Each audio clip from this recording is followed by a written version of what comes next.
ಅತಿ ವೇಗ ಹಾಗೂ ನಿರ್ಲಕ್ಷ್ಯದ ಚಾಲನೆಯ ಹಿನ್ನೆಲೆಯಲ್ಲಿ ಚಾಲಕನ ನಿಯಂತ್ರಣ ತಪ್ಪಿದ ಬಸ್ಸೊಂದು ಇಬ್ಬರನ್ನು ಬಲಿ ಪಡೆದ ಘಟನೆ ಕೊರಟಗೆರೆ ತಾಲೂಕು ಹೊಳವನಹಳ್ಳಿ ಹೋಬಳಿಯ ಅರಸಾಪುರ ಗ್ರಾಮ ಪಂಚಾಯತ್ ವ್ಯಾಪ್ತಿಯ ಕಾಶಾಪುರ ಗ್ರಾಮದ ಮುಖ್ಯ ರಸ್ತೆಯಲ್ಲಿ ನಡೆದಿದೆ.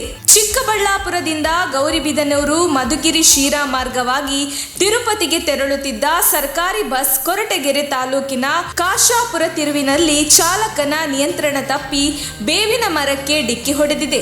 ಇದೇ ವೇಳೆ ರಸ್ತೆ ಬದಿಯಲ್ಲಿ ನಡೆದುಕೊಂಡು ಹೋಗುತ್ತಿದ್ದ ಭಿಕ್ಷುಕನ ಮೇಲೆಯೇ ಬಸ್ ಹರಿದಿದ್ದು ಪರಿಣಾಮವಾಗಿ ಆತ ಸ್ಥಳದಲ್ಲಿಯೇ ಸಾವನ್ನಪ್ಪಿದ್ದಾನೆ. ಇದಲ್ಲದೆ ರೈತ ಗೋಪಾಲ ನಾಯ್ಕ ಎಂಬುವವರಿಗೂ ಬಸ್ ಡಿಕ್ಕಿ ಹೊಡೆದಿದ್ದು, ಈ ವೇಳೆ ಗಾಯಾಳುವನ್ನು ತಕ್ಷಣವೇ ಆಸ್ಪತ್ರೆಗೆ ಸಾಗಿಸಲಾಯಿತಾದರೂ ಅವರು ಚಿಕಿತ್ಸೆ ಫಲಕಾರಿಯಾಗದೆ ಮೃತಪಟ್ಟಿದ್ದಾರೆ.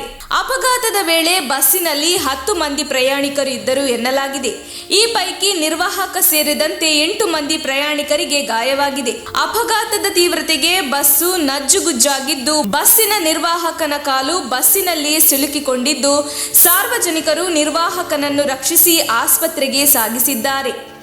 ಘಟನೆ ನಡೆದ ವೇಳೆ ಬಸ್ ಚಾಲಕ ಬಸ್ ಬಿಟ್ಟು ಸ್ಥಳದಿಂದ ಪರಾರಿಯಾಗಿದ್ದಾನೆ. ಘಟನೆ ಸಂಬಂಧ ಪ್ರಕರಣ ದಾಖಲಿಸಿಕೊಂಡಿರುವ ಕೊರಟಗೆರೆ ಪೊಲೀಸರು ತನಿಖೆ ಮುಂದುವರಿಸಿದ್ದಾರೆ. ನಮ್ಮ ತುಮಕೂರು ಮಾಧ್ಯಮದ ವಿಶೇಷ ಸುದ್ದಿಗಳನ್ನು ನಿರಂತರವಾಗಿ ಪಡೆದುಕೊಳ್ಳಲು ಚಾನೆಲ್ ಅನ್ನು ಸಬ್ಸ್ಕ್ರೈಬ್ ಮಾಡಿ. ಕ್ಷಣ ಕ್ಷಣದ ಸುದ್ದಿಗಳಿಗಾಗಿ www.nammathumakuru.com ಗೆ ಭೇಟಿ ನೀಡಿ.